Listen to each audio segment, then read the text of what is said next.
Today on the Midyear Mitch YouTube channel, we have a new project. And it's not a midyear, but this is a returning project. So be sure to stick around to see the details. So we're at the movies, huh? Yep, we're at the movies.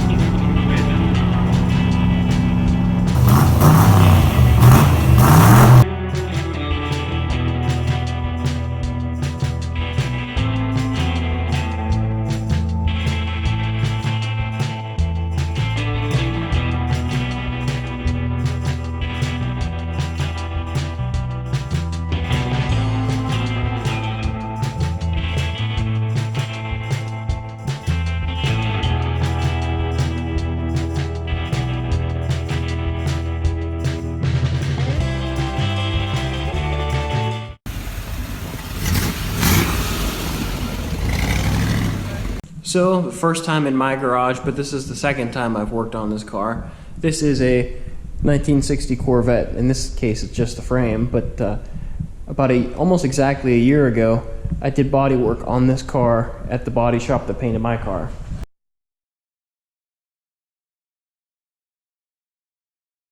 My friend, the owner, he's super busy. He always has projects going on. He's a contractor, so he's always running around doing stuff on his house or somebody else's house, or he's doing a lot. He's got a lot going on. So I told him, why don't you just bring the car down? I'll redo the frame for you. So he thought about it, and sure enough, here it is. So we have it all stripped down, and we can get into that now.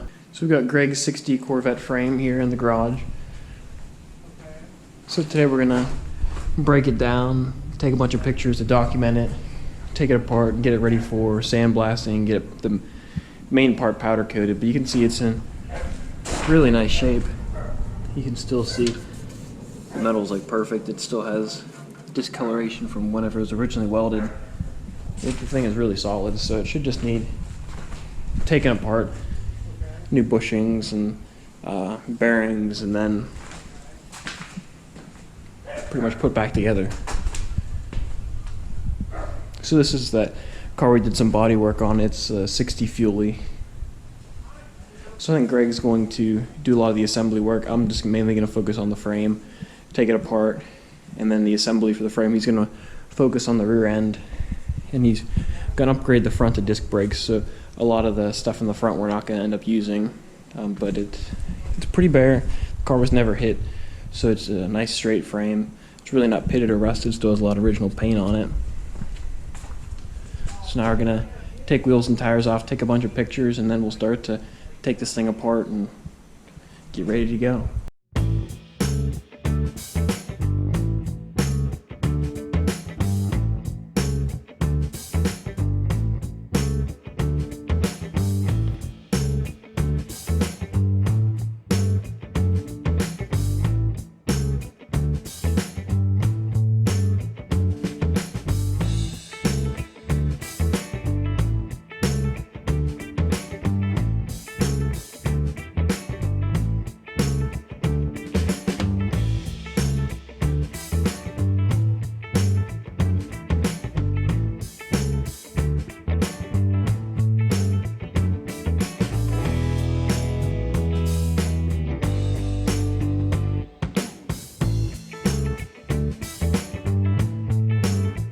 From last time you saw it, we have the frame completely blown apart. We took everything off in bigger chunks. The primary goal is to get the rails bare and to strip that cross member.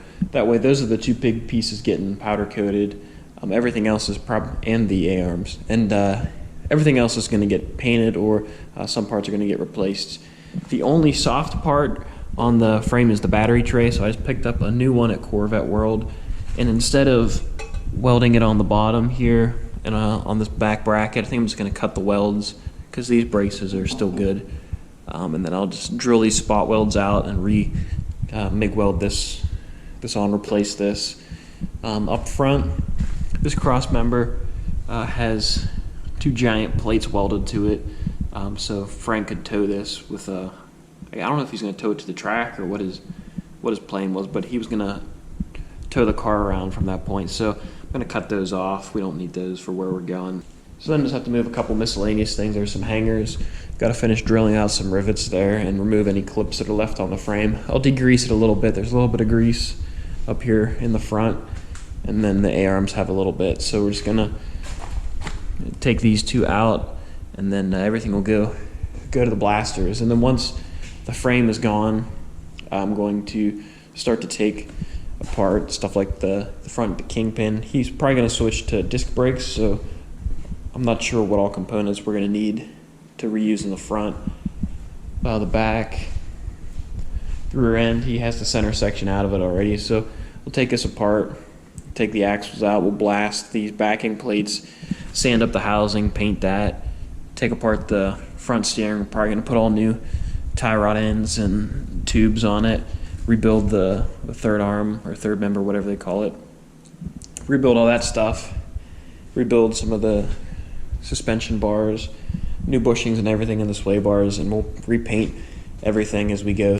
I think they said it'll be about 2 weeks till we get this back, so the goal is Friday to have this out of here, and then I can start toying with little pieces here and there and get this thing, get all the pieces staged and ready to go for assembly. That way whenever this comes back, we can order all the parts to start slamming this thing back together.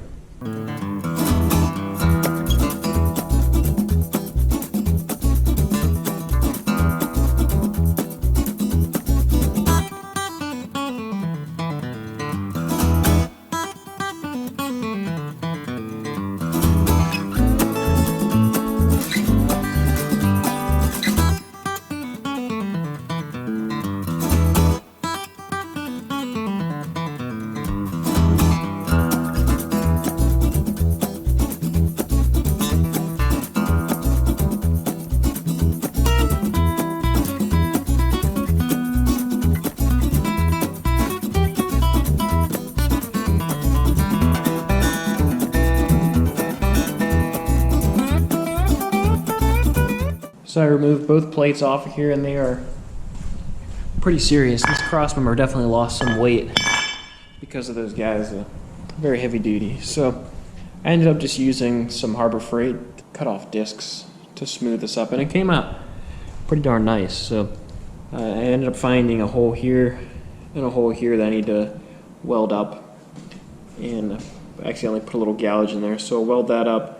And then this was warped in here from, because as you can see, that is very thick steel down there, and this is not as thick. So there's a little warp in here. So I may come in here and put a bead in here and then try to blend that together a little better, because I don't want there to be a big rut in here, even though Greg won't care. But just put that in there. Then I have a little gouge there that I'll fill in with weld. But overall, this came out real nice. So after I weld it, I'll grind it back down with the cutoff wheel, and I'll fire up the compressor, get out the DA. I'll hit it with, I'll degrease some of this area. I'll hit it with 80, and then I'll bring it down to, I think I have 180 or 120. And I'll just smooth this whole area up to blend it all together and make it look real nice. And you'll never even know that I was in here. So I just finished welding up these couple spots on the cross member. There was these couple in the front that kind of bothered me, so I touched them a little bit in a couple little low spots. There were those holes here. Filled that gouge in nice. Then I kind of did like some clad work in here. I just laid a few beads down here to try to fill that valley. So then I'll go over here with the grinder. That should come out nice. And this was a little bit tricky to weld just because, so you can see it got good penetration there. But it was just a little thin in some areas, so it was trying to blow through on me. So took my time and got it to fill up nice. So now I'll grind all this smooth.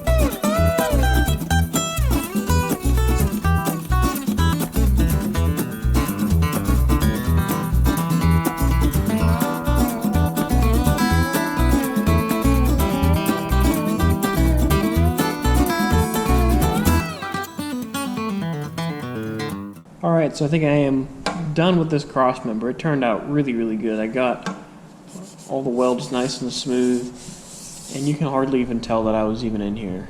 Like I said, this came out really, really good.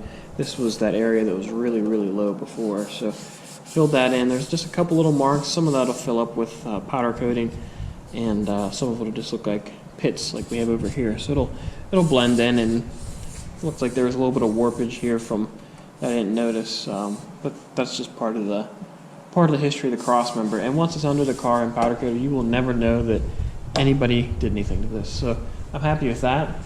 So over here, you can see how much dust I've made today. So I finished dressing the welds here. I cleaned them all off.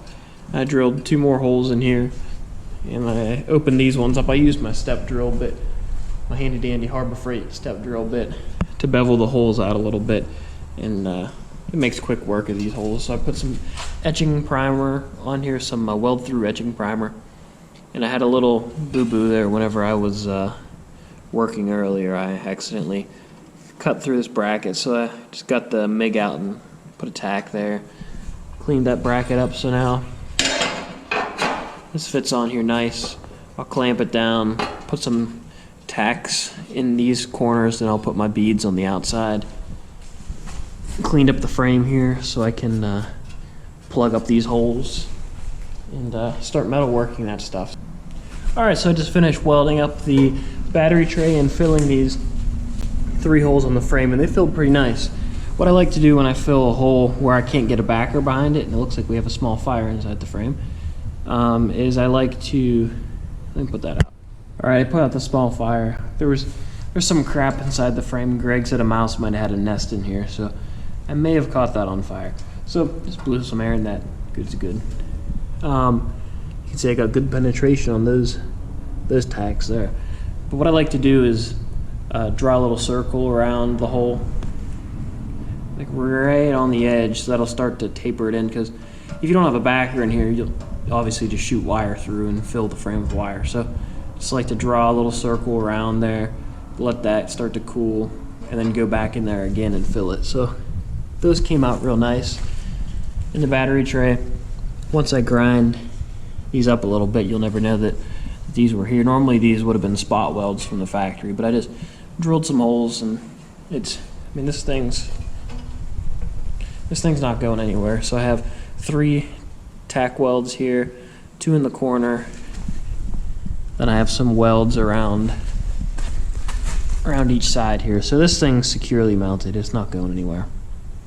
And I think that might do it for welding, unless I decide to weld that hole and tap it like I was saying earlier. So I think that might do it for the night. I think I'm gonna have dinner here shortly. It's 8 o'clock, so I think it's a pretty good time to call it quits for the day. Alright, just finished body working these welds here, took them down with the grinder, and then used the DA with 80 grit, and it came out really, really nice. So I don't even know if you'll be able to tell they're there at all, which is what we wanted. So that came out real nice. And battery box, ground those ones down, sand them down, and they look good. These 2, I may take these down with the Dremel. And the battery will be covering those up. These ones, if they're sticking up, the battery will hit those, but I'll probably dress those with the Dremel or just leave them, I don't know. So now I'm gonna mess with this guy over here. So this is that second bolt. The original bolt is in the middle right there. So I'm going to try to drill that one out and leave this one in here because it's kind of part of the threads.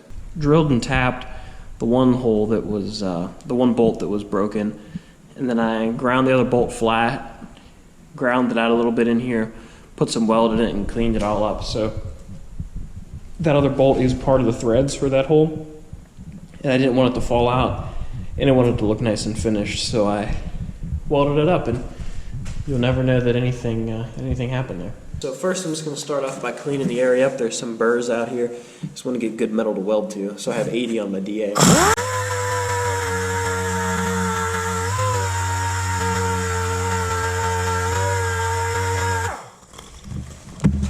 Alright, so that's nice and clean. Then I have a step drill bit in here. This is a pretty small hole, so I'm just going to buzz it real quick, and I just want to put a little bevel on the edge of the hole.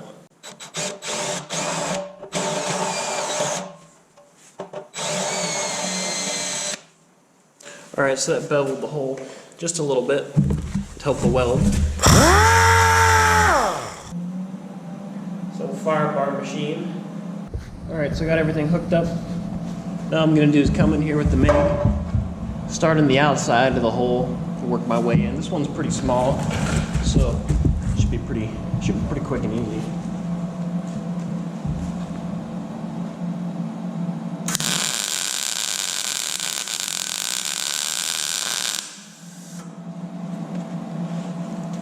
And just like that, we'll let that cool and hit that with the grinder and it should be good to go.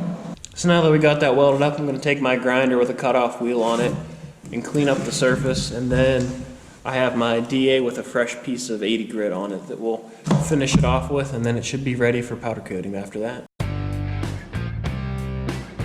I think that's enough progress for one video. We pretty much have everything torn down except for the front knuckles. I still need to take the kingpins out of that, take the steering linkage apart, and just a couple other little things here and there. But that's enough for one video. So now the frame's going to be going out to the powder coater, and I'll hopefully get some pictures or a video of that whenever it's blasted and all nice and clean. So whenever the frame comes back, we can start assembling it and hopefully get it back to them by late January, early February. So we'll see how that goes.